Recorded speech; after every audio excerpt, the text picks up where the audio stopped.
বলা হয়ে থাকে তিনি অর্থাৎ মুহাম্মদ সাল্লাল্লাহু আলাইহি ওয়াসাল্লাম বলেছেন, আমি আমার পরে দুটি জিনিস রেখে যাচ্ছি। যতক্ষণ তোমরা এই দুটিকে আঁকড়ে ধরে থাকবে ততক্ষণ তোমরা পথভ্রষ্ট হবে না। এর মধ্যে প্রথমটি হল কোরআন, আর দ্বিতীয়টি হল আমার সুন্নাহ, আমার জীবন পদ্ধতি। আমাদের শিয়া ভাইদের এই বিষয়ে ভিন্ন মত রয়েছে, কিন্তু সেটা আজকের আলোচনার বিষয় নয়। সুতরাং যতক্ষণ আমরা কোরআনকে আঁকড়ে ধরে থাকব ততক্ষণ আমরা কখনও পথভ্রষ্ট হব না। বেশ, এখন আমরা কোরআনের দিকেই ফিরে যাই এবং কোরআনে বর্ণিত একটি অভিযোগের কথা বলি, যা স্বয়ং আল্লাহর বাণী। এটি একটি সূরার মধ্যে রয়েছে, যেখানে আল্লাহর রসূল সাল্লাল্লাহু আলাইহি ওয়াসাল্লাম আল্লাহর কাছে অভিযোগ করছেন, সুবহানাহু ওয়া তাআলা। আর তিনি আমাদের এই উম্মার ব্যাপারে অভিযোগ করছেন না, আমার বলা উচিত তিনি তার কম বা জাতির ব্যাপারে অভিযোগ করছেন। হতে পারে এর অর্থ আরবরা, আমার কম, তবে এর অর্থ আমার উম্মাও হতে পারে। তিনি আমাদের ব্যাপারে অভিযোগ করছেন এবং কোরআনের আয়াতটি হল, এবং আল্লাহর রাসূল অভিযোগ করলেন, হে আমার রব, নিশ্চয়ই আমার জাতি এই কোরআনকে পরিত্যক্ত হিসেবে ত্যাগ করেছে, এর থেকে মুখ ফিরিয়ে নিয়েছে। এবং কোরআনের সাথেই বিশ্বাসঘাতকতার ফলশ্রুতি আমার এই বৃদ্ধ বয়সে, আমি এখন ৮৫ বছর বয়সী, আমি পবিত্র সময় ব্যবহার করে আমার বয়স গণনা করি। আজ আপনি পৃথিবীর যে কোনো মানুষকে জিজ্ঞাসা করুন আপনার বয়স কত, তারা সবাই ভিন্ন ভিন্ন উত্তর দেবে। তারা তাদের উত্তর সৌর বছরের হিসেবে দেবে, কিন্তু আমি কেন আমার উত্তর চান্দ্র বছরের হিসেবে দিই? আমার এই বৃদ্ধ বয়সে আমি নিজের চোখের সামনে সেই দুঃখজনক প্রমাণ দেখতে পাচ্ছি যে এই উম্মা কুরআনকে ত্যাগ করেছে। হ্যাঁ, আপনারা হয়তো এখনও তা দেখতে পাচ্ছেন না, কারণ আপনারা এখনও তরুণ। এই ধরনের একটি গুরুত্বপূর্ণ সূচনার সাথে আমরা এখন পবিত্র সময় কি তা ব্যাখ্যা করার কাজে মনোযোগ দিচ্ছি। আমি যদি এত ধীরে এগোই তাহলে আমাদের সারা রাত এখানেই থাকতে হবে। এটি একটি বড় বিষয়, কিন্তু আমি এখন এই বিষয়ে একটি বই লিখছি, যার নাম সময়ের বুকে দাজ্জালের পদচিহ্ন। বরাবরের মতোই মনে হচ্ছে আমি একমাত্র আলেম যে এই বিষয়ে মনোযোগ দিচ্ছে। তাই যখন বইটি লেখা শেষ হবে আপনারা বিষয়টি বিস্তারিতভাবে পড়তে পারবেন। আমরা সূরা তওবার এই আয়াতটি দিয়ে শুরু করি। সূরা তওবার পরের সূরাটির নাম কি? এবং আল্লাহ যা বলছেন তা হল, নিশ্চয়ই আল্লাহর কাছে মাসের সংখ্যা ১২টি, এবং এটি সেদিনই নির্ধারণ করা হয়েছিল যেদিন আসমান ও জমিন সৃষ্টি করা হয়েছিল। সেটা অনেক দিন আগের কথা। মাসের সংখ্যা ১২টি। এটি সেই সব মানুষের জন্য ইঙ্গিত বহন করে যাদের সামান্য সাধারণ জ্ঞান রয়েছে। কোরআন যা বলছে তা হল, যখন তুমি ১২-এ পৌঁছে যাবে তখন আবার ১ নম্বর মাস থেকে শুরু করবে। কিন্তু কিছু মানুষ আছে যারা বলে, আমাকে হাদিস দেখান, কারণ তারা চিন্তা করতে অস্বীকার করে। এটি একটি অদ্ভুত ব্যাপার। আমাদের মধ্যে এমন কিছু মানুষ আছে যারা একদমই চিন্তা করতে অস্বীকার করে। কোরআন যা বলছে তা হল, যখন তুমি ১২ নম্বর মাসে পৌঁছে যাবে তখন আবার ১ নম্বর মাস থেকে শুরু করবে। সুতরাং কোরআন বলছে যে ১ বছরে ১২টি মাস থাকে। তাহলে এখন প্রশ্ন হল, একটি মাস কি দিয়ে গঠিত? একটি মাস কি দিয়ে গঠিত? এর জবাবে কোরআন বলছে, আকাশের নিচে অনেক সুন্দর জিনিস আছে, কিন্তু সবচেয়ে সুন্দর জিনিস হল নতুন চাঁদ, একজন নবজাতক শিশুর মতো নতুন চাঁদ। আর এর আরবি শব্দ হল হেলাল। এবং তারা আপনাকে, হে মুহাম্মদ, হেলাল বা নতুন চাঁদ সম্পর্কে জিজ্ঞাসা করেন, তাদের বলুন, এটি মানুষের জন্য সময় গণনা এবং হজের সময় নির্ধারণের জন্য। হেলাল সময় পরিমাপের জন্য এবং হজ কখন অনুষ্ঠিত হবে তা নির্ধারণের জন্য। এখন আমরা হেলালের দিকে তাকাই। আমরা দেখি যে হেলাল একটি শিশুর মতো আসে, তারপর একটি সন্তানের মতো বেড়ে ওঠে, তারপর একজন কিশোরের মতো হয়, এবং মাশাআল্লাহ, হেলাল একটি পূর্ণ প্রস্ফুটিত ফুলের মতো হয়ে যায়, যেমন একজন রাজপুত্র বা একজন রাজকন্যার মতো। সেটি হল পূর্ণিমার চাঁদ। আর তারপর আমরা দেখি হেলাল ছোট হতে শুরু করে এবং ক্ষয় হতে থাকে, যতক্ষণ না অবশেষে আমার হাঁটার লাঠিটি কোথায়? এখানে। আমরা হেলালকে দেখি একজন বৃদ্ধ মানুষের মতো, যার হাতে হাঁটার লাঠি। কোরআন বলছে, তুমি চাঁদকে দেখবে পুরনো শুকনো খেজুরের শাখার মতো। আর তারপর হেলাল অদৃশ্য হয়ে যায়। আকাশে কোনো চাঁদ থাকে না। অদ্ভুত। কিন্তু যখন চাঁদ অদৃশ্য হয়ে যায় তখন অন্য কিছু তার জায়গা নিতে আসে। আকাশে তারা। অন্ধকার রাতে যখন আকাশে তারা দেখা যায়, আর তারপর আবার শিশুটি ফিরে আসে। আরেকটি নতুন চাঁদ আসে এবং তারারা আমাদের বলে যে এটি একটি মাস। সুতরাং পবিত্র সময়ে একটি মাস শুরু হয় একটি নতুন চাঁদ দিয়ে, এবং পরবর্তী নতুন চাঁদ আসা পর্যন্ত তা চলতে থাকে। এটাই হলো পবিত্র সময়ের একটি মাস। আর তাই ১২টি মাস যা দিয়ে একটি বছর গঠিত হয় তা স্পষ্টতই ১২টি চান্দ্র মাস হবে। ১২টি চান্দ্র মাস। আমি গত ৩১শে ডিসেম্বর মালয়েশিয়ার কুয়ালালামপুর থেকে দক্ষিণ আফ্রিকার কেপ টাউনে যাচ্ছিলাম। যখন আমি পৌঁছাই বিকেল গড়িয়ে গেছে। আমি খুব ক্লান্ত ছিলাম। আমি তাড়াতাড়ি ঘুমিয়ে পড়ি আর মাঝরাতে আমি গুলির শব্দ শুনতে পেলাম। আমি ভাবলাম, হে আল্লাহ, আমি দক্ষিণ আফ্রিকায় একটি বিপ্লবের মধ্যে এসে পড়েছি। না, তারা নতুন বছর উদযাপন করছিল। নতুন বছর। আর নতুন বছর আর ১২টি চান্দ্রমাসের ওপর ভিত্তি করে হয় না। ইমরান, জেগে ওঠো। মুহাম্মাদের উম্মা সহ সমগ্র মানবজাতি, অল্প কিছু মানুষ ছাড়া, আর সেই অল্প কিছু মানুষ সাধারণত তরুণদের মধ্যে নয়, বরং বয়স্কদের মধ্যে, সবাই এখন এমন একটি সুরে আনন্দের সাথে নাচছে যে পুরনো বছর ৩১শে ডিসেম্বর শেষ হয় এবং নতুন বছর ১লা জানুয়ারি শুরু হয়। আমি কি ঠিক বলছি না ভুল বলছি? আপনারা মাথা নাড়ুন। এখন সমগ্র মানবজাতি পবিত্র সময়কে ত্যাগ করেছে। সমগ্র মানবজাতি কুরআনকে ত্যাগ করেছে। সমগ্র মানবজাতি কুরআনের সাথে বিশ্বাসঘাতকতা করেছে। আমি আমার পরে দুটি জিনিস রেখে যাচ্ছি। যতক্ষণ তোমরা এই দুটিকে আঁকড়ে ধরে থাকবে, ততক্ষণ তোমরা পথভ্রষ্ট হবে না। আপনারা আমাকে বলুন, আমরা সঠিক পথে আছি নাকি পথভ্রষ্ট হয়ে গেছি? এখন কি জেগে ওঠার সময় হয়নি? কেউ আর ১২টি চান্দ্রমাস নিয়ে ভাবে না। সমগ্র মানবজাতি এখন বছর গণনার জন্য সূর্য অর্থাৎ সৌর বছরকে ব্যবহার করছে। কিন্তু আল্লাহ কোরআনে একাধিকবার বলেছেন, আপনারা নিজেরা অনুসন্ধান করলে খুঁজে পাবেন যে আমি তোমাদের চাঁদ দিয়েছি। তার মাতৃভাষা আরবি, তাই সে সরাসরি বুঝতে পারছে কোরআন কি বলছে। আমি তোমাদের বছর গণনার জন্য চাঁদ দিয়েছি, সময় হিসেব করার জন্য। আর কেউ এখন বছর গণনার জন্য চাঁদ ব্যবহার করে না। সবাই চাঁদকে ত্যাগ করেছে। আর তারপরেও আপনারা বিরিয়ানি খেয়ে বাড়ি গিয়ে ঘুমিয়ে পড়েন। কোনো চিন্তা নেই, আমি ঠিক আছি, আমি ভালো আছি। অথচ আপনারা সঠিক পথ হারিয়ে ফেলেছেন। এখন এটি হলো একটি বছরের ডেফিনেশন এবং এটি হলো একটি মাস কি দিয়ে গঠিত তার ডেফিনেশন। হজের ব্যাপারে কি হবে? হজ নির্ধারণ করার কথা হেলালের ভিত্তিতে। আজকাল হজ নির্ধারণের জন্য চাঁদের ওপর নির্ভরতা কমে গেছে। কারণ তাদের যুক্তি হল, কনসেপশন বা গর্ভধারণের ডাক্তারি প্রমাণ থাকলেই যেমন একটি শিশুর জন্ম হয়েছে বলে ধরে নেওয়া যায়, চাঁদের ক্ষেত্রেও তাই।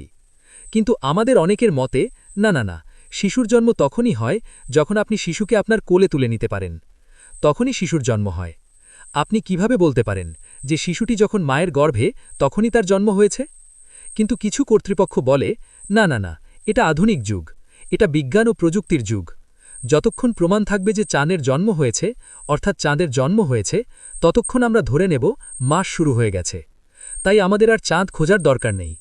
যখনই বৈজ্ঞানিক বা গাণিতিক প্রমাণ থাকে যে চাঁদের জন্ম হয়েছে, সেটাই হলো হেলালের নতুন সংজ্ঞা। আর এর ফলে কেউ কেউ মনে করে প্রতি বছর হজ ভুল দিনে অনুষ্ঠিত হয়। কিন্তু তাতে কার কি আসে যায়? কারণ আমাদের মানুষরা এখন আর এসব নিয়ে চিন্তা করে না, বা চিন্তা করাটা তাদের জন্য অসুবিধা, অথবা তারা চিন্তা করতে ভয় পায়। তাই তারা ব্যাগ গুছিয়ে হজ করতে চলে যায়। যদি দিনটি ভুল হয়, তাহলে আমাদের দোষ দেওয়া হবে না। এটাই ইসলামের নতুন জগৎ। কিন্তু যে হজ ভুল দিনে অনুষ্ঠিত হয়, তা নিয়ে প্রশ্ন ওঠা স্বাভাবিক। ইসলামের জগতে কেন আরও বেশি মানুষ সোচ্চার হয়ে বলছে না যা আমি এতক্ষণ বললাম? এখন আমরা এগিয়ে যাই। যদি এটি একটি বছর এবং একটি মাসের সংজ্ঞা হয়, তাহলে একটি সপ্তাহের সংজ্ঞা কি? পবিত্র সময়ে আমরা বছরকে ত্যাগ করেছি, আমরা মাসকে ত্যাগ করেছি। সপ্তাহে যাওয়ার আগে আমাদের সূরা তাওবায় ফিরে যেতে হবে এবং সেই আয়াতে যেতে হবে যা বছরের ১২ মাস সম্পর্কিত আয়াতের ঠিক পরেই এসেছে। এবং আল্লাহ সুবহানাহু ওয়া তাআলা আরবদের একটি কাজের দিকে মনোযোগ আকর্ষণ করেছেন। তারা সৌর বছর সম্পর্কে জানত কারণ এতে ঋতু ছিল এবং মক্কার জীবনযাত্রা বাণিজ্যের ওপর নির্ভরশীল ছিল। তাই তাদের গ্রীষ্মকালীন এবং শীতকালীন কাফেলা ছিল। শীতকালীন কাফেলা দক্ষিণে ইয়েমেনে যেত এবং গ্রীষ্মকালীন কাফেলা উত্তরে দামেস্কে যেত। আমাদের নবী সাল্লাল্লাহু আলাইহি ওয়াসাল্লাম খাদিজা রাজিয়াল্লাহু আনহার জন্য একটি কাফেলা দামেস্কে নিয়ে গিয়েছিলেন এবং কুরআন গ্রীষ্ম এবং শীতের এই কাফেলাগুলোর কথা বলেছে। শীতকালীন এবং গ্রীষ্মকালীন কাফেলা। এটি সৌর বছর। সৌর বছর ঋতুতে বিভক্ত: গ্রীষ্ম, শীত, বসন্ত, শরৎ। চান্দ্র বছর মাসে বিভক্ত, সৌর বছর নয়। বেশ, আরবরা যা চাইত তা হল তারা চান্দ্র বছরকে সৌর বছরের সাথে সামঞ্জস্যপূর্ণ করতে চাইত, কারণ তারা চাইত রমজান মাস সবসময় গ্রীষ্মকালে হোক। এটা কিভাবে করা যায়? সহজ, সবাই এটা করছে। হিন্দুরা করছে, ইহুদিরা করছে, খ্রিস্টানরা করছে, সবাই করছে। আপনি কেবল প্রতি ৩ বছর বা তার কাছাকাছি সময় একটি অতিরিক্ত মাস যোগ করুন এবং আপনি সৌর বছর এবং এই চান্দ্র বছরকে একে অপরের সাথে মিলিয়ে ফেলতে পারবেন। আসুন আবার বলি, আপনি কেবল একটি অতিরিক্ত মাস যোগ করুন, তাই ১২টির পরিবর্তে আপনার ১৩টি মাস হবে এবং সময়ের এই বিকৃতিকে কুরআনে নাসি হিসাবে উল্লেখ করা হয়েছে। সূরা তাওবার সেই 12 মাসের আয়াতের পরে আল্লাহ সময়ের এই বিকৃতি সম্পর্কে বলেছেন একটি অতিরিক্ত মাস যোগ করার মাধ্যমে। সময়ের এই বিকৃতি হল কুফরকে ক্রমাগত বাড়িয়ে তোলার পথ। এখন কুফর একটি শক্তিশালী শব্দ। কুফরের কাজ হল আল্লাহর কাছ থেকে আসা সত্যের সাথে বিশ্বাসঘাতকতা করা। তবে এর অর্থ অকৃতজ্ঞতার কাজও হতে পারে। কিন্তু কুফরের পারিভাষিক অর্থে এটি হল সত্যকে প্রত্যাখ্যান করার অবাধ্যতার একটি কাজ। এখন প্রশ্ন হল, যে ব্যক্তি কুফরের কাজ করে সে কি কাফের? একজন সাধারণ ছাত্র হয়তো লাফিয়ে উঠে বলবে, হ্যাঁ সে কাফের, একবার সে কুফরের কাজ করলে সে কাফের। সেই ছাত্রকে বলুন স্কুলে ফিরে যেতে। না, যখন সেই ব্যক্তি যে কুফরের কাজ করেছে তার সামনে সত্য উপস্থাপন করা হয় এবং সে সত্য বুঝতে সক্ষম হয় এবং জেনে শুনে ইচ্ছাকৃতভাবে সত্যকে প্রত্যাখ্যান করে, তখনই এবং কেবলমাত্র তখনই সে কাফের হয়। কিন্তু কুরআন বলছে যে আপনি যদি সময়ের এই বিকৃতিতে জড়িত হন তবে আপনি ক্রমাগত কুফর বৃদ্ধির পথে রয়েছেন। সময় পরিমাপের জন্য আমরা একটি কুফরের কাজ করছি, এবং যখন আমরা একটি মাস নির্ধারণের জন্য হেলালকে পরিত্যাগ করি তখন কি জানুয়ারির ১ম তারিখটি হেলালের সাথে কোনোভাবে যুক্ত? ফেব্রুয়ারির ১ম তারিখটি কি কোনোভাবে হেলালের সাথে যুক্ত? না, জানুয়ারি, ফেব্রুয়ারি, মার্চ এবং এপ্রিলের সাথে হেলালের কোনো সম্পর্ক নেই। ইমরান, জেগে ওঠো, এটি কুফরের এক নতুন জগৎ। তাহলে সপ্তাহের ব্যাপারে কি হবে? আল্লাহ কুরআনে বলেছেন যে তিনি আসমান এবং জমিন ৬ দিনে সৃষ্টি করেছেন, এবং যখন আল্লাহ দিন শব্দটি ব্যবহার করেন, আল্লাহর কাছে একটি দিন আমাদের সময়ের ১০০০ বছরের মতোও হতে পারে। ঠিক আছে, সুতরাং ৬ দিন। কিন্তু ৬ দিনে আসমান এবং জমিনের সৃষ্টি এমন একটি গুরুত্বপূর্ণ বিষয় ছিল যে আল্লাহ চেয়েছিলেন মানবজাতি এটিকে স্মরণ করুক। এটিই পবিত্র সময়ের ভিত্তি, সৃষ্টির ৬ দিন। তাই তিনি সপ্তম দিনে বনি ইসরায়েলকে সাবাথের আইন দিয়েছিলেন যে তোমরা কাজ করতে পারবে না, তোমরা বিশ্রাম নিতে পারো এবং প্রার্থনা করতে পারো, কিন্তু তোমরা কাজ করতে পারবে না। এবং যদি তোমরা কাজ না করতে পারো তবে তোমরা মাছও ধরতে পারবে না। ঠিক আছে, তোমরা মাছ ধরতে পারবে না। সুতরাং সপ্তম দিনের এই সাবাত দিবসটি এখন আমাদের কাছে আল্লাহর কাছে একটি সপ্তাহের সংজ্ঞা দিয়েছে, যে সপ্তাহটি ৭ দিন নিয়ে গঠিত। প্রথম ৬ দিন হল সৃষ্টির ৬ দিনের সাথে সম্পর্কিত, এবং সপ্তাহের শেষ দিনটি হল সাবাত দিবস, এবং এই সাবাত দিবসটি সেই ৬ দিনের সৃষ্টিকে স্মরণ করে। তাহলে আমরা কি ৭ দিনের সপ্তাহেই রয়েছি? হ্যাঁ, আমরা রয়েছি। যদিও ফ্রান্সে এটি পরিবর্তন করার চেষ্টা করা হয়েছিল, আমি বিশ্বাস করি ফ্রান্সে একসময় সপ্তাহে ৮ দিন ছিল। ঠিক আছে, তাই আমরা ৭ দিনের সপ্তাহেই থাকি। কিন্তু সাবাত দিবস কি আর সপ্তাহের শেষ দিনে বিশ্রামের দিন হিসাবে আছে? না, আজ কেবল অর্থোডক্স ইহুদিরা ছাড়া আর কেউ সপ্তাহের শেষ দিনটিকে সাবাত দিবস বা বিশ্রামের দিন হিসাবে পালন করে না, যা একটি ছুটির দিন। বাকি মানবজাতি পবিত্র সময়কে পরিত্যাগ করেছে। আপনাদের হাইওয়ে এবং অটো রুটগুলো রবিবারে খালি থাকে, কারণ রবিবারে কেউ কাজ করে না। আমি কি ঠিক বলছি না ভুল বলছি?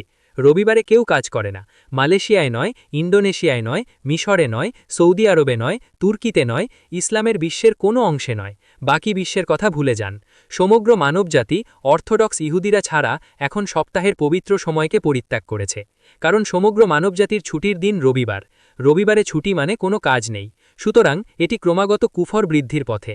এখন আমি আপনাদের একটি গল্প বলতে চাই। আমি তাফসিরের ক্লাসে ছিলাম। আমার শিক্ষক একজন বৃদ্ধ মানুষ ছিলেন। তিনি পাকিস্তানিদের মতো পান খেতেন।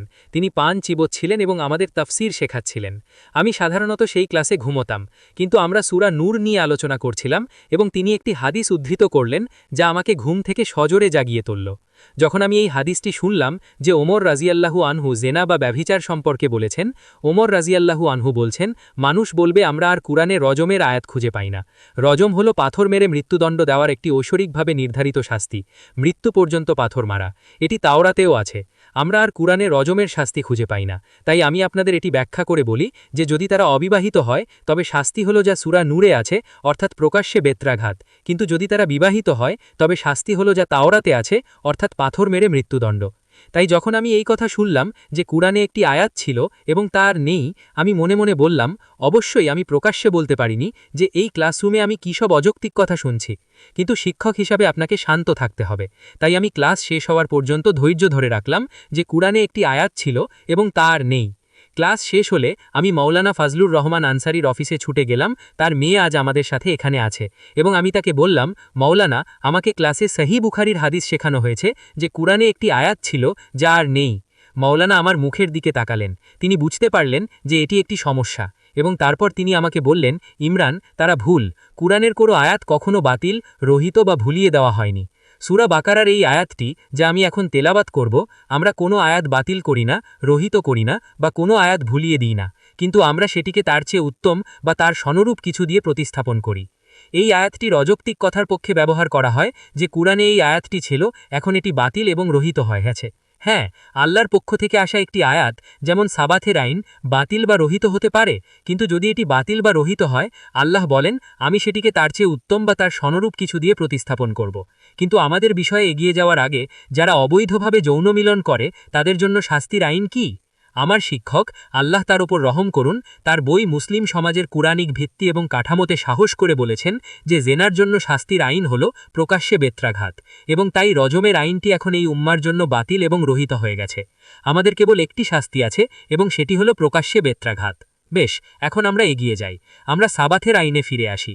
আমাদের কি সাবাথের কোনো আইন আছে? না, না, না। আমাকে বলবেন না যে জুমা আমাদের সাবাত, কারণ জুমা সপ্তাহের ষষ্ঠ দিনে এবং সাবাত সপ্তম দিনে। দ্বিতীয়ত, আল্লাহ কুরআনে বলেছেন যখন সলাৎ শেষ হয় তখন কাজে ফিরে যাও, তাই এটি আমাদের সাবাত নয়, এটা ভুলে যান। তাহলে এখন প্রশ্ন হল, যদি আল্লাহ সাবাতের আইন বাতিল বা রহিত করে থাকেন, যে সপ্তাহের শেষ দিন সপ্তম দিনটি একটি বিশ্রামের দিন, ছুটির দিন, তাহলে আল্লাহ বলেছেন আমি সবসময় সেটিকে তার চেয়ে উত্তম বা অনুরূপ কিছু দিয়ে প্রতিস্থাপন করি। প্রশ্ন হল, প্রতিস্থাপনটি কোথায়? আপনারা কি প্রশ্নটি শুনেছেন, নাকি এই প্রথমবার এই প্রশ্নটি শুনছেন? ঠিক আছে, এই উম্মাতে আমাদের সাবাথের কোনো আইন নেই। তাহলে আমরা কিভাবে সপ্তম দিনে সৃষ্টির ৬ দিনকে স্মরণ করব? যারা আমার বই the Quran and the moon পড়েছেন তারা ইতিমধ্যেই আমার উত্তরটি জানেন। এটি আমার লেখা সবচেয়ে গুরুত্বপূর্ণ বইগুলোর মধ্যে একটি হতে পারে, তাই দয়া করে এই বইটি পড়ুন। যদি আপনি এই বইটি পড়েন তবে আপনি জানতে পারবেন আমার প্রশ্নের উত্তর কি। আল্লাহ এই উম্মাকে সাবাথের আইনের পরিবর্তে কি দিয়েছেন। ঠিক আছে, আমরা এখন সপ্তাহ ছেড়ে দিনের দিকে যাই, এবং পবিত্র সময়ে দিন সূর্যাস্তের সময় শেষ হয়, এবং যখন একটি দিন শেষ হয় একটি নতুন দিন শুরু হয়। এটি নবী মুসা আলাইসাল্লামের কাছে আসা শরীয়তে ছিল যে তারা সূর্যাস্ত থেকে সূর্যাস্ত পর্যন্ত রোজা রাখত। সুতরাং সেই শরীয়তে পবিত্র সময় সূর্যাস্তকে এমন একটি সময় হিসেবে স্বীকৃতি দিয়েছিল যখন দিন শেষ হয় এবং একটি নতুন দিন শুরু হয়। কিন্তু যখন আমি কেপটাউনে গেলাম এবং মাঝরাতে গুলির শব্দে ভয় পেয়ে জেগে উঠলাম, আমি ভেবেছিলাম এটি একটি বিপ্লব। না ইমরান, তারা নতুন বছর উদযাপন করছে, কিন্তু তারা এটি মধ্যরাতে উদযাপন করে। আমি বললাম, কি মধ্যরাতে? কি এক বোকামি! কেবল যার মাথায় কোনো বুদ্ধি নেই সেই বলবে দিন মধ্যরাতে শেষ হয়, অথচ পবিত্র সময়ে দিন সূর্যাস্তের সময় শেষ হয়।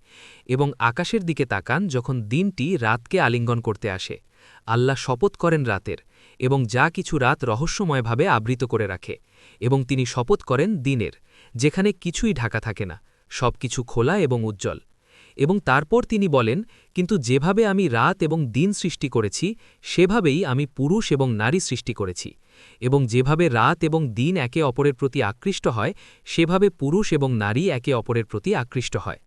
তাই একজন পুরুষের প্রতি পুরুষের আকর্ষণ এবং একজন নারীর প্রতি নারীর আকর্ষণ স্বাভাবিক নয়। তাই যখন সূর্যাস্তের সময় দিনটি রাতের কাছে আসে, আকাশের দিকে তাকান, রঙের সমাহার, উত্তেজনা, এবং একটি আগুনের গোলা সমুদ্রে ডুব দিচ্ছে। এটাই সূর্যাস্ত। পুরুষ নারীর প্রতি এতটাই আকৃষ্ট, আর তারা আমার কাছে এই মধ্যরাতের ভিত্তিহীন ধারণা নিয়ে আসে। কে এটা গ্রহণ করবে? না ইমরান, এটা কোনো বিপ্লব নয়, এটা গুলির শব্দ নয়, তারা নতুন বছর উদযাপন করছে। এই উম্মা কি কখনো সেই আবর্জনা গ্রহণ করবে? আমরাও কি এমন এক জাতি হব যারা মধ্যরাত পর্যন্ত পার্টি করে কোনো হোটেলে মধ্যরাত পর্যন্ত নেচে নতুন বছর উদযাপন করবে এবং তারপর আতশবাজির সাথে নতুন বছর আসবে? আমরা কি কখনো সেই আবর্জনায় যোগ দেব এবং সূর্যাস্তের সময় আকাশে রঙের সমাহারের সাথে পবিত্র সত্যের সাথে বিশ্বাসঘাতকতা করব? উত্তর হল, এটি ক্রমাগত কুফর বৃদ্ধির পথ। হ্যাঁ, আমরা বছরকে পরিত্যাগ করেছি, আমরা মাসকে পরিত্যাগ করেছি, আমরা সপ্তাহকে পরিত্যাগ করেছি, আমরা দিনকেও পরিত্যাগ করেছি, কারণ এখন ঘড়িতে মধ্যরাত বাজার পর আমাদের সবার জন্য সকাল ১টা বাজে, আমাদের সবার সকাল ১টা। সুতরাং এটি আরও কুফর, এবং আমি এখনও শেষ করিনি, কারণ আমাদের নবী সাল্লাল্লাহু আলাইহি ওয়াসাল্লাম বলেছেন, এবং আমি এই বিষয়ের এই অংশের উপর আমার গবেষণা এখনও শেষ করিনি। এখনও কোরআনের অনেক আয়াত আছে যা আমি এই বিষয়ে এখনও স্পর্শ করিনি। হাদিসটি আবু দাউদের সুনানে আছে এবং আবু হুরাইরা রাদিয়াল্লাহু আনহু থেকে বর্ণিত। তিনি বলেছেন যে জুম্মার দিনে ১২টি ঘণ্টা থাকে এবং আসরের পর একটি ঘণ্টা এমন থাকে যখন আপনি যে কোনো দোয়া করেন তা কবুল হয়। যার অর্থ আল্লাহ সেই দোয়া কবুল করবেন। আমার মত হল, এবং আপনি আমার মত গ্রহণ করবেন না যতক্ষণ না আপনি নিশ্চিত হন যে আমি সঠিক। আপনিও আপনার নিজের গবেষণা করবেন। আমি এই বিষয়টি অধ্যয়ন করেছি এবং এই সিদ্ধান্তে পৌঁছেছি যে যখন নবী সাল্লাল্লাহু আলাইহি ওয়াসাল্লাম বলেছেন যে দিনে 12টি ঘণ্টা থাকে, তিনি দিন এবং রাত উভয়কেই বুঝিয়েছেন। কিন্তু প্রখ্যাত আলিম, যিনি শাইখুল আকবর নামে পরিচিত, শেখ ইবনে আরাবি, যিনি সময় বিষয়ে লিখেছেন, তার ভিন্ন মত রয়েছে এবং তিনি বলেন, না, যখন হাদিসে দিনের 12 ঘণ্টার কথা বলা হয়, এটি দিনের বেলায় বোঝানো হয়েছে। তাই আমি তার সাথে এই বিষয়ে ভিন্ন মত পোষণ করি। যাই হোক, আপনি সিদ্ধান্ত নেবেন। যদি দিনে 12টি ঘণ্টা থাকে, তবে সেই 12টি ঘণ্টা কি কি? আমি বিশ্বাস করি এটি পবিত্র সময়ের বিষয়ে সবচেয়ে আকর্ষণীয় অংশ, কারণ এখানে আমরা বিষয়ের সাথে সরাসরি এবং ঘনিষ্ঠভাবে জড়িত। আমাদের প্রত্যেকের জন্য যখন সূর্যাস্ত যায়, দিন শেষ হয় এবং একটি নতুন দিন শুরু হয়। তাহলে 12টির মধ্যে প্রথম ঘণ্টাটি কোনটি? আমরা অজ্ঞাত জলে রয়েছি, কারণ কেউ এই বিষয়ে গবেষণা করেনি। আমি প্রথম ঘণ্টা কোনটি তা নিয়ে কারও কোনো গবেষণা খুঁজে পাইনি। তাই এখন আমাকে নিজের চিন্তা করার ক্ষমতা ব্যবহার করতে হবে। এবং আমি বলছি, আমি আশা করি আপনারা আমার সাথে একমত হবেন যে প্রথম ঘণ্টাটি সূর্যাস্তের সময় শুরু হয় এবং যখন আলো ম্লান হয়ে যায় এবং আকাশে আর কোনো আলো থাকে না, তখন শেষ হয়।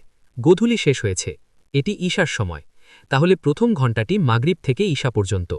কিন্তু ইসলামে সার্বজনীন সময় এবং ব্যক্তিগত সময়ের মধ্যে পার্থক্য রয়েছে। উদাহরণস্বরূপ, কোরআন বলেছে যে 3টি সময় রয়েছে যখন শিশুদের বাবা মায়ের কাছে আসার জন্য অনুমতি চাইতে হবে। এটি কোরআনে আছে। ফজর সালাতের আগে, দুপুরে যখন আপনারা বিশ্রামের জন্য পোশাক খুলে রাখেন, এবং ঈশা সালাতের পরে, যখন সূর্য সবচেয়ে উত্তপ্ত থাকে এবং আপনি বিশ্রামের জন্য আপনার পোশাক খুলে রাখেন। তাই শিশুদের প্রবেশের জন্য অনুমতি চাইতে হবে। সেই দিনগুলিতে তালা দেওয়া দরজা ছিল না। তাদের এক ঘর থেকে অন্য ঘরকে আলাদা করার জন্য একটি কাপড়ের পর্দা ছিল। সুতরাং সার্বজনীন সময় এবং ব্যক্তিগত সময় রয়েছে, এবং মাগরিব থেকে ঈশা পর্যন্ত সময়টি এখনও সার্বজনীন সময়। যে কেউ নবী সাল্লাল্লাহু আলাইহি ওয়াসাল্লামের আছে কিছু জিজ্ঞাসা করতে আসতে পারত। কিন্তু একবার ঈশা হয়ে গেলে সার্বজনীন সময় শেষ, ব্যক্তিগত সময় শুরু। এটি পবিত্র সময় এবং আমরা এটি পরিত্যাগ করেছি। কেউ আর সার্বজনীন সময় এবং ব্যক্তিগত সময়ের মধ্যে পার্থক্য নিয়ে মাথা ঘামায় না। ঈশা সালাতের পর এটি বাবা, মা এবং সন্তানের জন্য। ব্যক্তিগত সময় আপনি আপনার পরিবারের সাথে কাটান যতক্ষণ না ঘুমানোর সময় হয়। ঘুমানোর সময়টি আপনার আধ্যাত্মিক জীবন, আপনার বৌদ্ধিক জীবন এবং আপনার শারীরিক স্বাস্থ্যের জন্য অত্যন্ত গুরুত্বপূর্ণ। আপনি যদি সঠিক সময়ে ঘুমান, আপনি প্রথমে গভীর ঘুম এবং তারপর হালকা ঘুম পাবেন।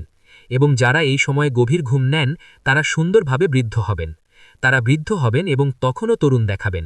আমার এক খালা ছিলেন, যিনি 90-এর দশকে প্রায় 100 বছর বয়সী ছিলেন, এবং যদি আপনি তার দিকে তাকাতেন, তিনি তার বৃদ্ধ বয়সে এত সুন্দর, এত মিষ্টি দেখতে ছিলেন।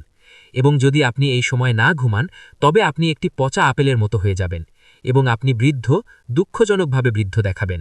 আপনার সমস্ত সৌন্দর্য চলে যাবে, এবং সে মাত্র 60 বছর বয়সী। এই সময়ে ঘুমানো এতটাই গুরুত্বপূর্ণ। এবং এখন দ্বিতীয় ঘণ্টা হল ঈশা থেকে আপনি ঘুমানো পর্যন্ত, এবং আপনার খুব দেরি করে ঘুমানো উচিত নয়। সুতরাং ইসলামে একটি ঘণ্টা এক ব্যক্তির থেকে অন্য ব্যক্তির জন্য ভিন্ন হতে পারে। আমার ঘণ্টা আপনার চেয়ে বেশি হতে পারে। তাহলে এটি যান্ত্রিক সময় নয়, এটি পবিত্র সময়। এবং আল্লাহ একটি হাদিসে কুদসিতে বলেছেন, আমার শিক্ষক ডক্টর ফজলুর রহমান আনসারি আমাদের সময় বিষয়ে বক্তৃতা দিতেন। তিনি প্রায়ই এই হাদিসে কুদসি উদ্ধৃত করতেন, যেটি আল্লাহর সরাসরি বাণী, কিন্তু কোরআনে নয়। যেখানে আল্লাহ বলেন, সময়কে গালি দেবে না, কারণ আমিই হলাম সময়। সুতরাং এটি পবিত্র সময় এবং সেটি যান্ত্রিক সময়, যেখানে একটি ঘণ্টা 60 মিনিট নিয়ে গঠিত, এবং একটি দিন মধ্যরাতে শেষ হয়, এবং একটি মাসের সাথে চাঁদের কোনো সম্পর্ক নেই, এবং একটি বছর একটি সৌর বছরকে 12টি অংশে বিভক্ত করে গঠিত। এখন তৃতীয় ঘণ্টাটি হল গভীর ঘুমের ঘণ্টা, এবং গভীর ঘুম মৃত্যুর মতো, কারণ আল্লাহ আমাদের ঘুমের সময় আমাদের আত্মা নিয়ে যান। আল্লাহ মৃত্যুর সময় আত্মা নিয়ে যান, এবং যারা জেগে থাকা অবস্থায় মারা যায় না, আল্লাহ তাদের আত্মা ঘুমের সময় নিয়ে যান। এবং যাদের জন্য মৃত্যু লেখা থাকে, আল্লাহ আমাদের আত্মা রেখে দেন। কিন্তু অন্যদের জন্য, যাদের জন্য মৃত্যু লেখা নেই, আল্লাহ আত্মা ফিরিয়ে দেন। সুতরাং আল্লাহ ঘুমের সময় আত্মা নিয়ে যান। এই কারণেই যখন আপনি ঘুমাতে যান, আপনি দোয়া করেন, আল্লাহর নামে আমি মরি এবং আমি জাগি। সুতরাং গভীর ঘুম মৃত্যুর মতো। কিন্তু গভীর ঘুমের পরে আসে চতুর্থ ঘণ্টা, যা হালকা ঘুম, এবং হালকা ঘুম পুনরুত্থানের মতো। এবং হালকা ঘুমের মধ্যেই আমরা স্বপ্ন এবং দর্শন পাই। এবং আমাদের নবী সাল্লাল্লাহু আলাইহি ওয়াসাল্লাম বলেছেন, নবুয়তি 46টি ভিন্ন অংশে বিভক্ত। আমার পরে নবুয়তির আর কিছুই পৃথিবীতে থাকবে না, একটি অংশ ছাড়া। সেই একটি অংশ কি? ভালো স্বপ্ন এবং ভালো দর্শন এবং সত্য স্বপ্ন। সত্য স্বপ্ন এবং সত্য দর্শন। আমার একটি বই আছে স্বপ্নের কৌশলী গুরুত্বের উপর। আমি আশা করি আপনারা বইটি পড়বেন। স্বপ্ন গুরুত্বপূর্ণ। একটি স্বপ্ন আল্লাহর কাছ থেকে আসতে পারে, এবং যদি এটি আল্লাহর কাছ থেকে আসে তবে এটি আপনার জন্য গুরুত্বপূর্ণ হতে পারে। এটি সমগ্র পৃথিবীর জন্য গুরুত্বপূর্ণ হতে পারে। এটি সমগ্র গ্রামের জন্য গুরুত্বপূর্ণ হতে পারে। আল্লাহ সমগ্র গ্রামের জন্য একটি বার্তা পাঠাতে পারেন। তিনি আজান সম্পর্কিত স্বপ্নে এই সমগ্র উম্মার জন্য একটি বার্তা পাঠিয়েছিলেন। এটি নবীর কাছে আসেনি, না না, এটি তার 2 সাহাবীর কাছে এসেছিল, এবং তারা নবীর কাছে এসে বলল, আমরা এই স্বপ্ন দেখেছি এবং এভাবেই আমরা আজান পেয়েছি। সুতরাং স্বপ্ন আল্লাহর কাছ থেকে আসতে পারে, কিন্তু স্বপ্ন শয়তানের কাছ থেকেও আসতে পারে, এবং আপনার সাধারণ জ্ঞান থাকতে হবে যখন একটি স্বপ্ন শয়তানের কাছ থেকে আসে তা চিনতে পারার। সাধারণ জ্ঞান যা আজ বাজারে খুব কম পাওয়া যায়, এবং যখন আপনি জানেন একটি স্বপ্ন শয়তানের কাছ থেকে এসেছে, আপনি তা অন্যদের কাছে উল্লেখ করবেন না। না, আপনি সেই স্বপ্নের ব্যাপারে চুপ থাকবেন। এটি এমনকি আপনার দাদি নানিকেও বলবেন না। আপনার মাথা বাম কাঁধের দিকে ঘুরিয়ে 3 বার থুথু ফেলুন, এবং সেই স্বপ্নটি কারো কাছে উল্লেখ করবেন না, এবং এটি ম্লান হয়ে যাবে। কিন্তু যদি আপনি স্বপ্নটি অন্যদের কাছে উল্লেখ করেন, তবে এটি শিকড় গজাবে, এবং অবশেষে এটি আপনার ক্ষতি করবে। এবং তারপর স্বপ্ন আপনার নিজের নফস থেকে আসতে পারে। কখনো কখনো আপনার নিজের হৃদয় আপনার সাথে কথা বলে, এবং যখন আপনার নিজের হৃদয় আপনার সাথে কথা বলে তখন আপনার শোনা উচিত। কখন আপনার হৃদয় আপনার সাথে কথা বলে? আপনার হৃদয় এখন এবং তখন একটি স্বপ্নে আপনার সাথে কথা বলবে, এবং এটি সেই সময় যখন আপনার স্বপ্ন হয়, 4র্থ ঘণ্টা। এবং যখন আপনি ঘুম থেকে জেগে ওঠেন, এটি 5ম ঘণ্টা, এবং আমি এটিকে সব ঘণ্টার মধ্যে সবচেয়ে গুরুত্বপূর্ণ বলে মনে করি। 5ম ঘণ্টায় মদিনায় কেউ ঘুমায় না। নবী সাল্লাল্লাহু আলাইহি ওয়াসাল্লাম 5ম ঘণ্টায় মদিনার চারপাশে হাঁটতেন। সেই দিনগুলিতে বাড়ির চারপাশে দেওয়াল ছিল না, তাই আপনি একটি বাড়ির কাছাকাছি হেঁটে আসতে পারতেন, এবং তারপর ফজর সলাতের সময় সলাত শেষ হবার পর তিনি এই লোকটির দিকে ফিরে বললেন, তুমি তোমার আওয়াজ উঁচু করো, তুমি তোমার আওয়াজ নিচু করো। তিনি কি নিয়ে কথা বলছেন? উত্তর, যখন তিনি সেই 5ম ঘণ্টায় মদিনার চারপাশে হাঁটছিলেন, তখন সবাই কুরআন তেলাওয়াত করছিল। কখনো তারা লেখকদের দ্বারা লেখা কুরআন থেকে তেলাওয়াত করছে, এবং কখনো তারা মুখস্থ থেকে তেলাওয়াত করছে। কিন্তু সবাই তেলাওয়াত করছে, শিশুরা এবং অসুস্থ মানুষ ছাড়া কেউ ঘুমাচ্ছে না, এবং তাই 5ম ঘণ্টাটি হল কুরআন তেলাওয়াত করার সময়। আপনি সলাতে কুরআন তেলাওয়াত করেন, এবং যখন আপনি সলাতে কুরআন তেলাওয়াত করেন, এটি আপনার স্মৃতির জন্য ভালো, এবং তারপর আপনি বৃদ্ধ বয়সে ডিমেনশিয়াতে ভুগবেন না, এবং আপনি আলঝাইমারে ভুগবেন না, কারণ আল্লাহ কুরআনে বলেছেন যে এই কুরআনে নিরাময় রয়েছে। এবং যখন আপনি কুরআন তেলাওয়াত করেন, আপনি মুখস্থ থেকে করুন বা না করুন, যখন আপনি কুরআন তেলাওয়াত করেন, কুরআন আপনাকে নিরাময় করে, আপনার মনকে নিরাময় করে। কিন্তু যদি আপনি মুখস্থ থেকে তেলাওয়াত করেন, তবে এটি আপনার স্মৃতির জন্য আরও ভালো হবে। আমি ডক্টর ইসরার আহমেদের কথা মনে করি, আল্লাহ তার আত্মার উপর রহম করুন। আমি তার ঘনিষ্ঠ ছিলাম, এবং ডক্টর ইসরার, যিনি কুরআনের হাফেজ ছিলেন না, তার বৃদ্ধ বয়সে কুরআনের প্রতিটি আয়াত যা তিনি উদ্ধৃত করতে চাইতেন, তার এমন এক অসাধারণ স্মৃতিশক্তি ছিল। হ্যাঁ, আমি তার কাছ থেকে কুরআনের আয়াতগুলো মুখস্থ করার ব্যাপারে সতর্ক থাকতে শিখেছি, এবং তিনি আমাকে বলেন, ইমরান, সূরার কোনো নম্বর নেই, সূরার একটি নাম আছে, আপনি সূরার নাম উল্লেখ করবেন। সুতরাং আপনার স্মৃতি সুরক্ষিত থাকবে। এবং এখন আমার বৃদ্ধ বয়সে আমি 8 বছর বয়সী শিশুদের খুঁজে পাই, এবং তার স্মৃতিশক্তি ইতিমধ্যেই দুর্বল। সে মাত্র 8 বছর বয়সী, কারণ স্মৃতিশক্তি ইতিমধ্যেই ইলেকট্রোম্যাগনেটিক তরঙ্গ দ্বারা ক্ষতিগ্রস্ত হয়েছে। গ্রামের শিশুটির স্মৃতিশক্তি এখনও ভালো। তাই যখন আপনি কুরআন তেলাওয়াত করেন, কুরআনে নিরাময় রয়েছে, এবং রাতের এই শেষ ঘণ্টাটি হল যখন আপনার কুরআনের পাড়া তেলাওয়াত করা উচিত। প্রতিদিন আপনার একটি পাড়া তেলাওয়াত করার জন্য আছে, প্রতিদিন, এবং আপনার প্রতি মাসে কুরআন খতম করা উচিত। এটিই প্রথম পদক্ষেপ যদি আপনি কুরআনকে আপনার পথপ্রদর্শক হিসাবে পেতে চান। যদি আপনি কুরআন অধ্যয়ন করতে চান, যদি আপনি কুরআনের প্রেমে পড়তে চান, তবে এটিই প্রথম পদক্ষেপ। যদি আপনি প্রথম পদক্ষেপই না নেন, তবে আপনি কোথায় যাচ্ছেন? এবং আপনি আপনার সামনে একটি ইংরেজি বা ফরাসি বা ডাচ অনুবাদ নিয়ে কুরআন তেলাওয়াত করবেন না। না, এটি সঠিক পদ্ধতি নয়। যখন আপনি কুরআন তেলাওয়াত করেন, আপনার সামনে কেবল আরবি পাঠ্য এবং আর কিছুই থাকা উচিত নয়। এবং এই শেষ ঘণ্টাতেই আপনি পাহাড়ে আরোহণ করার চেষ্টা করতে পারেন। জ্ঞানের একটি পাহাড় আছে, এক বৌদ্ধিক পাহাড়, এবং আলোর একটি পাহাড় আছে, যা একটি আধ্যাত্মিক পাহাড়। এবং যতক্ষণ না আপনি এই পাহাড়গুলোতে আরোহণ করতে পারেন, আপনি একজন মানুষ হিসাবে আপনার সম্ভাবনাকে কাজে লাগাচ্ছেন না। আল্লাহ যা আপনাকে দিয়েছেন তা আল্লাহ আর কাউকে দেননি। সৃষ্টির আর কাউকে যা দেওয়া হয়েছে তা আপনাকে দেওয়া হয়নি। তা হল বাসার, অন্তর্দৃষ্টি। এটি কেবল বাহ্যিক দৃষ্টি নয়, এমনকি একটি বানরেরও বাহ্যিক দৃষ্টি আছে, কিন্তু বানরের অভ্যন্তরীণ দৃষ্টি নেই।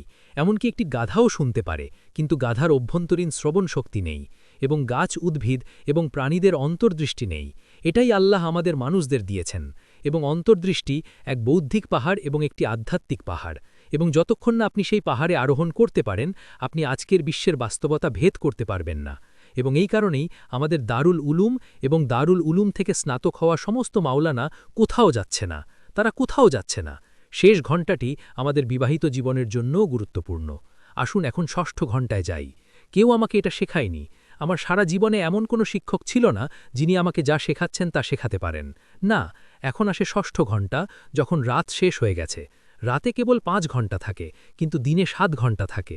সুতরাং কখনো কখনো রাত লম্বা হতে পারে এবং দিন ছোট হতে পারে, যেমন শীতে, কিন্তু ঘণ্টার সংখ্যা একই থাকে। এবং কখনো কখনো রাত ছোট হতে পারে এবং দিন লম্বা হতে পারে। এবং আল্লাহ কুরআনে এই সম্পর্কে বলেছেন। আমি এই বিষয়ে আমার গবেষণা এখনও শেষ করিনি। যখন ভোরের আলো ফোটে তখন ষষ্ঠ ঘণ্টা শুরু হয়।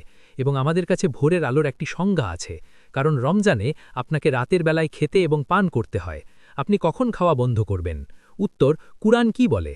খাও এবং পান করো যতক্ষণ না ভোরের সাদা সুতো কালো সুতো থেকে, আমার কথাগুলো খেয়াল করুন, পরিষ্কারভাবে পৃথক হয়। তোমাদের মধ্যে কি কেউ আছে যে এই নিয়মটি অনুসরণ করে? হাত তুলুন। আপনার কাছে একটি সাদা সুতো এবং কালো সুতো আছে এবং আপনি এটি আপনার বালিশের নিচে রাখেন। যদি আপনি একটি সাদা সুতো এবং কালো সুতো আপনার বালিশের নিচে রাখেন, তাহলে হাত তুলুন। ও, এখন সবাই কুরআন ভুলে গেছে। খাও এবং পান করো যতক্ষণ না ভোরের সাদা সুতো কালো সুতো থেকে পরিষ্কারভাবে পৃথক হয়। এটিই কুরআন।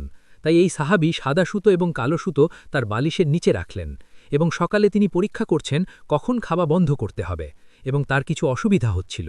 তাই তিনি নবী সাল্লাল্লাহু আলাইহি ওয়াসাল্লামের কাছে গেলেন এবং তখন এবং কেবল তখন নবী সাল্লাল্লাহু আলাইহি ওয়াসাল্লাম ব্যাখ্যা দিলেন। ব্যাখ্যা, যখন আল্লাহ এটি বলেছিলেন, তিনি বুঝিয়েছিলেন যে আল্লাহ সাদা সুতো এবং কালো সুতো দিয়ে বুঝিয়েছিলেন যে খাও এবং পান করো যতক্ষণ না দিনের আলো রাতের কালো অন্ধকার থেকে পরিষ্কারভাবে পৃথক হয়। তাই আপনার কোনো সাদা সুতো এবং কালো সুতোর প্রয়োজন নেই। যখন দিনের আলো রাতের অন্ধকার থেকে পরিষ্কারভাবে পৃথক হয়, তখন রোজা শুরু হয়। আমি কুরআন অনুসরণ করছি এবং তারা তাদের শিডিউল অনুসরণ করছে। তাহলে কে সঠিক পথে আছে? সেখানকার বিপুল সংখ্যাগরিষ্ঠ, নাকি যে কুরআনের প্রতি বিশ্বস্ত? আমি এই প্রশ্নের উত্তর আপনাদের ওপর ছেড়ে দিচ্ছি। সুতরাং ষষ্ঠ ঘণ্টা শুরু হয় যখন ভোরের আলো রাতের কালো অন্ধকার থেকে পরিষ্কারভাবে পৃথক হয়। এটিই ভোর, এবং এটি সূর্যোদয় অবধি চলবে। এবং তারপর সূর্যোদয় হয়, এবং সূর্যোদয়ের সাথে আমরা সূর্যের হালকা হলুদ আলো পাই, কিন্তু তারপর সেই হালকা হলুদ কমলা হয়ে যায়, এবং কুরআন এটিকে ইশরাক হিসাবে উল্লেখ করে। সুতরাং সূর্যোদয় এবং উজ্জ্বল কমলা রঙের মধ্যবর্তী সময়টি হল সপ্তম ঘণ্টা। এবং তারপর ইশরাক এবং ওয়াজ্জুন নাহার বা দিনের মুখের মধ্যবর্তী সময়টি হবে অষ্টম ঘণ্টা। এবং এটি তখন যখন শিশুরা স্কুলে যায়, বাবা কাজে যায়, এবং আপনি চলতে থাকেন যতক্ষণ না সূর্য সকালের সবচেয়ে উজ্জ্বলতায় পৌঁছায়। একে বলা হয় দুহা। এবং তারপর আসে জাওয়াল, যখন সূর্য সরাসরি মাথার উপরে থাকে এবং সলাত নিষিদ্ধ। এটি দশম ঘণ্টা। এবং তারপর কুরআন বলে সূর্য ঢলতে শুরু করলে সলাত আদায় করো। এটি সালাতু জুহুর এবং এটি 11 ঘণ্টা। এবং তারপর সালাতু জুহুর থেকে আসরের সময় পর্যন্ত 11 ঘণ্টা শেষ হয় এবং আসর থেকে সূর্যাস্ত পর্যন্ত হবে শেষ ঘণ্টা। এবং সম্ভবত এই শেষ ঘণ্টায় একটি সময়কাল আছে যা একটি ঘণ্টা হিসাবেও পরিচিত, যখন আপনি যে কোনো দোয়া করেন তা কবুল হয়। আমি এখন বক্তৃতার শেষ অংশে আসছি। যদি এটি বছর, মাস, সপ্তাহ, দিন এবং ঘণ্টার সাথে সম্পর্কিত পবিত্র সময়ের একটি ব্যবস্থা হয়, তবে আজ এটি কোথায়? আমরা কেন এটি হারিয়েছি? আমাদের নবী সাল্লাল্লাহু আলাইহি ওয়াসাল্লাম দাজ্জাল সম্পর্কে বলেছেন। তিনি বলেছেন যে এমন সময় আসবে যখন সময় দ্রুত এবং আরও দ্রুত চলবে। পুরো বছরটি পার হয়ে যাবে এবং এটি কেবল 1 মাসের মতো মনে হবে, এবং পুরো মাসটি 1 সপ্তাহের মতো পার হয়ে যাবে, এবং পুরো সপ্তাহটি 1 দিনের মতো পার হয়ে যাবে, এবং পুরো দিনটি 1 ঘণ্টার মতো পার হয়ে যাবে, এবং পুরো ঘণ্টাটি আগুন জ্বালানোর জন্য যে সময় লাগে তার মতো পার হয়ে যাবে। আপনারা কি সময় দ্রুত চলতে দেখছেন? হাত তুলুন। আমি একটি মসজিদে ছিলাম এবং আমি উপস্থিত সবাইকে জিজ্ঞাসা করলাম, যদি আপনারা সময় দ্রুত চলতে দেখেন তবে হাত তুলুন। মসজিদের সবাই তাদের হাত তুলল। সবাই। আমার মনে হয় এটি সত্য যে আজ বেশিরভাগ মানুষ সময় দ্রুত এবং আরও দ্রুত চলতে দেখছে। সময় দ্রুত এবং আরও দ্রুত চলার উপলব্ধির প্রভাব কী? আমার উত্তর হলো, যদি আপনি সময় দ্রুত এবং আরও দ্রুত চলতে দেখেন, তবে আপনার হৃদয় ভুল জায়গায় আছে। আপনার হৃদয় পবিত্র সময়ের সাথে সামঞ্জস্য রেখে স্পন্দিত হচ্ছে না, এবং ফলশ্রুতি এটি সেই শাস্তি যার সাথে আপনাকে বাঁচতে হবে। এই শাস্তির সাথে বেঁচে থাকার প্রভাব কি? যদি আপনার হৃদয় পবিত্র সময়ের সাথে সামঞ্জস্য রেখে না চলে, তবে সেই হৃদয়ে নূর প্রবেশ করতে পারে না। নূর কি? নূর হলো আলো, আলো যা আল্লাহর কাছ থেকে আসে। এবং যদি আপনার হৃদয়ে আলো না থাকে, তবে আপনার চোখ আছে কিন্তু দেখতে পারেন না, আপনার কান আছে কিন্তু শুনতে পারেন না। MIT থেকে আমার পিএইচডি থাকা সত্ত্বেও। হ্যাঁ, যদি আপনার হৃদয়ে আলো না থাকে, তবে আপনার চোখ আছে কিন্তু দেখতে পারেন না। এই কারণেই পাকিস্তানি রাজনীতিবিদরা আমাকে একদম পছন্দ করে না। যদি আপনার হৃদয়ে আলো না থাকে, আপনি দেখতে পারেন না, আপনার চোখ আছে এবং আপনি দেখতে পারেন না, আপনার কান আছে এবং আপনি শুনতে পারেন না, আপনার হৃদয় আছে এবং তবু আপনি বুঝতে পারেন না। আল্লাহ কুরআনে বলেছেন পশুর মতো, তারা পশুর চেয়েও নিকৃষ্ট। সুতরাং এটি গুরুত্বপূর্ণ যে আপনার হৃদয়ে আলো থাকতে হবে, আপনাকে হৃদয়ে আলো গ্রহণ করতে সক্ষম হতে হবে। ঠিক আছে, হৃদয়ে আলো কিভাবে পাওয়া যায় তা আরও একটি বিষয় যা দীর্ঘ সময় লাগবে। কিন্তু যদি আপনার হৃদয়ে আলো না থাকে, আপনার কোনো বাসার বা অন্তর্দৃষ্টি নেই। সুতরাং যখন কোভিড এলো এবং সরকার বলল 3 ফুট দূরে দাঁড়াতে, অথচ নবী সাল্লাল্লাহু আলাইহি ওয়াসাল্লাম বলেছেন কাঁধে কাঁধ মিলিয়ে দাঁড়াতে, যদি আপনি কোনো জায়গা ছেড়ে দেন, শয়তান সেই জায়গা নিয়ে নেবে, এবং যদি আপনি 3 ফুট দূরে দাঁড়ান, তবে আপনার এবং পরের জনের মধ্যে সম্ভবত কয়েক লক্ষ শয়তান দাঁড়িয়ে থাকতে পারে। এবং অনুমান করুন তারা কি বলল, আমরা নাবির কথা মানব না, আমরা সরকার অনুসরণ করছি। তারা সরকারের বলা যে কোনো কিছু অনুসরণ করার জন্য প্রোগ্রাম করা হয়েছে, এবং তাই তারা কুরআন পরিত্যাগ করেছে। এটি তখন যখন আপনার কোনো অন্তর্দৃষ্টি নেই। সুতরাং আমরা এখন এমন এক জগতে বাস করছি যেখানে মানুষ পবিত্র সময় পরিত্যাগ করার মূল্য দিচ্ছে। যখন আপনি বাসার বা অন্তর্দৃষ্টি দিয়ে দেখার ক্ষমতা হারান, তখন আপনি সবচেয়ে বড় মূল্যটি কি দেন? আপনি দাজ্জালকে চিনতে পারবেন না, আপনি দাজ্জালের মধ্যে প্রবেশ করতে পারবেন না, আপনি দাজ্জালকে বুঝতে পারবেন না। দাজ্জাল আপনাকে নিয়ে খেলা করবে এবং আপনি দাজ্জালের সাথে নাচবেন। এবং যখন কেউ দাজ্জালের বিষয় শেখাতে আসে, আপনি তার উপর মসজিদের দরজা বন্ধ করে দেন, কারণ আপনি তাকে পথভ্রষ্ট বলে মনে করেন। আমরা সংখ্যাগরিষ্ঠ, আমাদের সঠিক হতে হবে। এই পবিত্র সময়ের ব্যবস্থাটিকে সম্পূর্ণ এবং সামগ্রিকভাবে ভেঙে ফেলার জন্য কে দায়ী? কে দায়ী? আমার উত্তর হলো দাজ্জাল এটি করেছে। কারণ যখন দাজ্জাল আপনার বাসারের ক্ষমতা ধ্বংস করে দিয়েছে, আপনি তাকে চিনতে পারবেন না, এবং আপনি পরীক্ষা এবং সংকটগুলো চিনতে পারবেন না, এবং আপনি ব্যর্থ হবেন। এবং দাজ্জাল একটি গাধার উপর আসে, এবং সেই গাধা মেঘের মতো দ্রুত ভ্রমণ করবে। কে বলেছেন? আমাদের নবী সাল্লাল্লাহু আলাইহি ওয়াসাল্লাম। এবং সেই গাধার কান প্রসারিতভাবে প্রসারিত থাকবে। যার বাসার নেই, সে উড়ন্ত গাধার জন্য অপেক্ষা করছে, এবং সে উড়ন্ত গাধার জন্য চিরকাল অপেক্ষা করতে থাকবে, কারণ তার কোনো অন্তর্দৃষ্টি নেই।